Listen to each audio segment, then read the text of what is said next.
Say hi to the fans. Hello, everyone. Yan.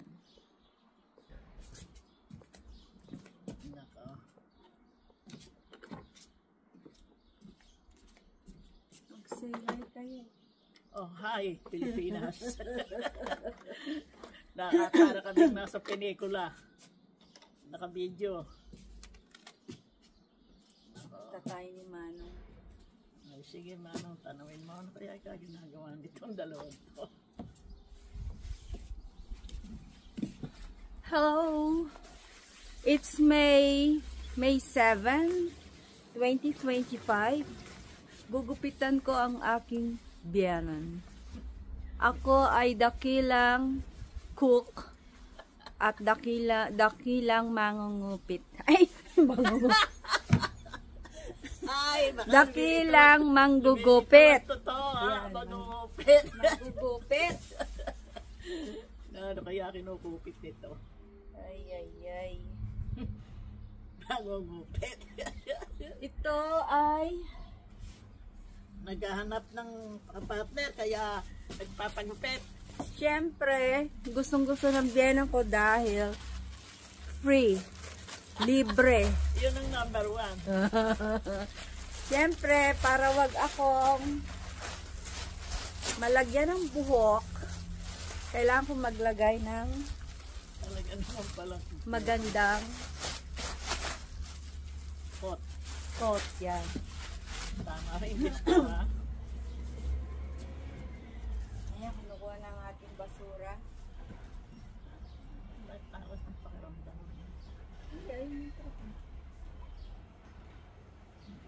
Kailan ko ba kayo huling dinupitan? 2 years ago? 2 years. O 1 year ago? Tagal na. Pero yung nagpagupit tayo sa Pilipinas ay March, right?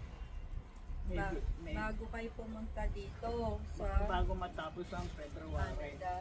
O kundi first week ng March o last week ng February.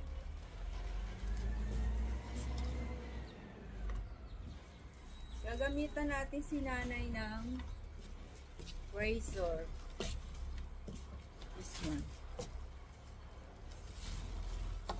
Talagang special naman lugupit ito kasi ito gamit eh.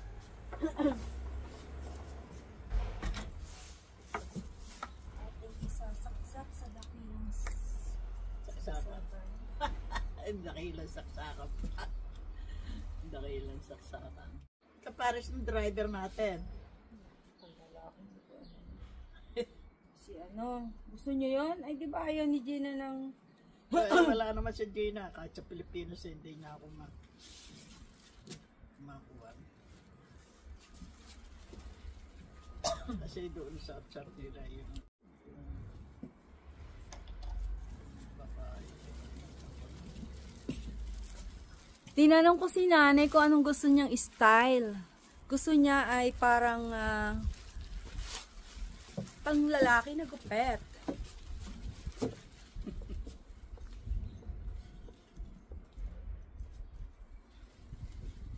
Okay. Tayo muna natin ang niwagang. Matagal na yung pag-mahaba, maiksik lang din. Kailangan buhay gugupitan.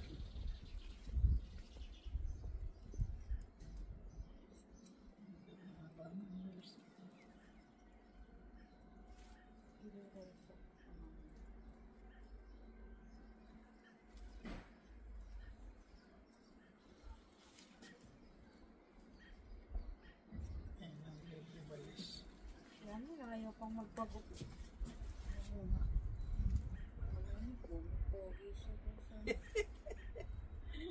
Ganun yun eh, gaya-gaya yung nakita niya yung mga kasama niya mahaba. Eh, nagpagupitan na yung mga yon, siya mahaba pa rin. Siya na lang ang mahaba. Ang buhok. Si Publici Rolly naman, pinagugupitan. Kaya lang yung pinakatuktok na yun natin pira kasi parang madalang ang buhok doon sa lugar na yun. Kaya may punggok-punggok. Eh, pagka kami, dagay kami magkasabay magpapagupit.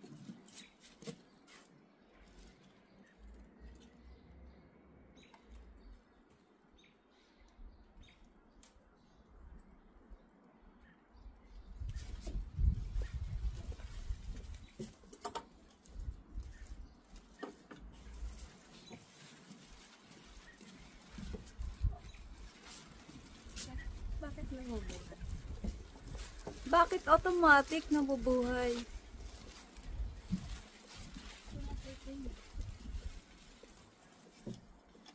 Baka na.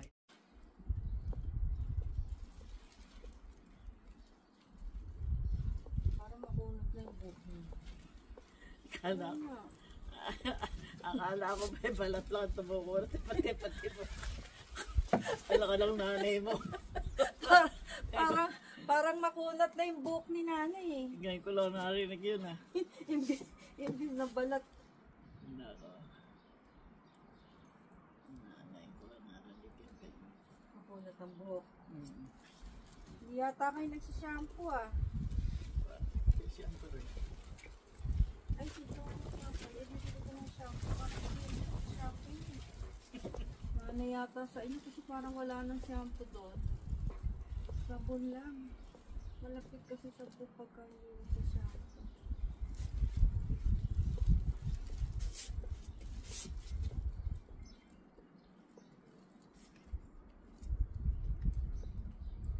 Hindi na nagamit yung wad. Dapat ano. Conditioner eh. Yung kailangan mag-shampoo muna kayo. Bago magpo-condition. Para yung po soap. Diba sabi ko sa inyo parang matigas ang buhok.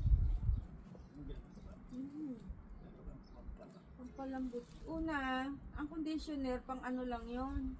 Pagka naka-shampoo na. Shampoo talaga ang una, pang alis ng mga grasa.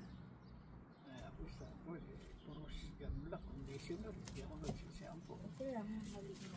Eh ngayon pa, subukan ko nga mamang Kailangan, shampoo ba yung doon kwan? Yung bagong bili mo sa Pilipinas? saan nakalagay? Yung nasa washroom? Ano ba yun? Saan nga nakalagay? Sabi ba gilid na gano'n? Eh, hindi ko naman sa Pilipinas binili. Ano ba Dati yun? pa yun eh, yung DAG. Hindi, ano ba yung binili mo sa Pilipinas? Wala? O dito?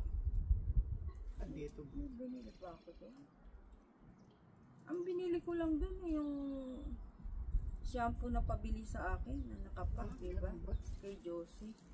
Yung Dove doon, ano yun? Binili ko sa Costco, isang conditioner, isang shampoo.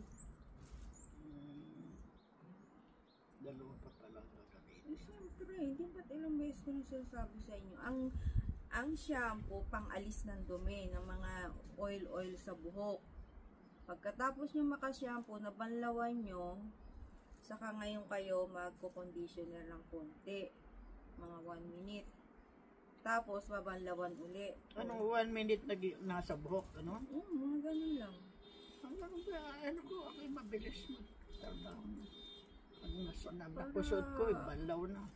Ito rin. Ay, mabilis lang naman ng 1 minute. Akala nyo ba?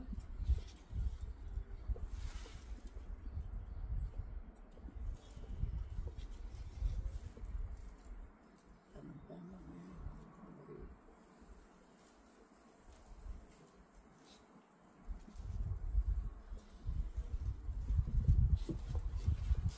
Ito mo, nag-automatic pa. Nagsalamin ako kasi baka hindi ko makita yung buhok ni nanay. Pa yung buhok nyo. Kasi nga, hindi kayo nag-shampoo. Wala kayong konti.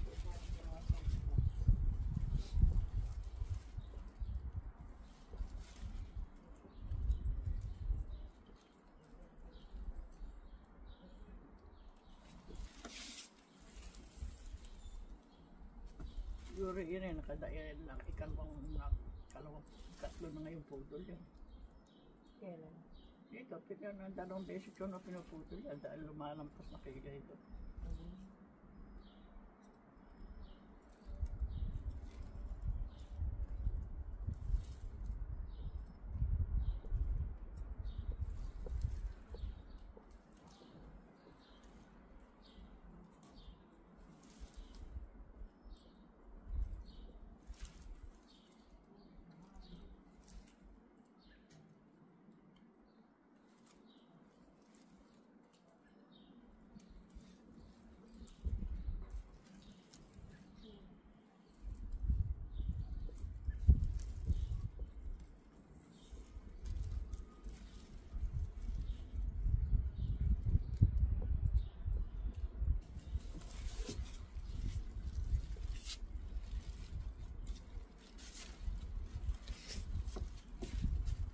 Mababang mga puti.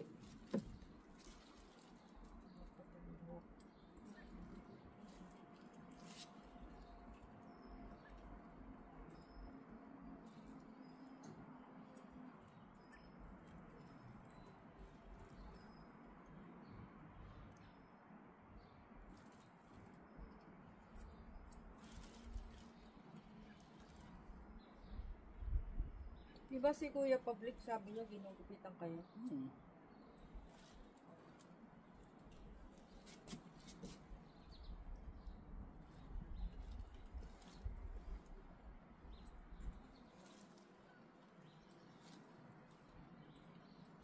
Siya lang gagupit din sa sarili.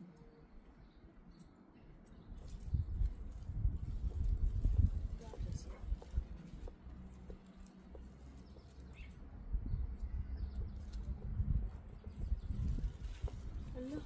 Bakit talaga na ano to? Bakit Bigay. Tapos ginawa ni Rod ng R, mapalawit. Talagay kay JJ rin. Ayan, kukulayan ko naman ngayon dahil tapos na siyang gupitan. Ayan, may dala siyang pangkulay. Kukulayan ko na kasi nakakahiya naman. Baka magpa-Tim Hortons pa to.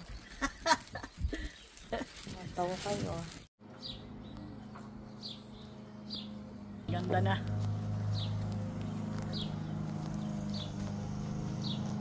Yan ang gusto niyong gupit eh. Okay, Maganda, maigsi sa likod oh. na. Diba? Good.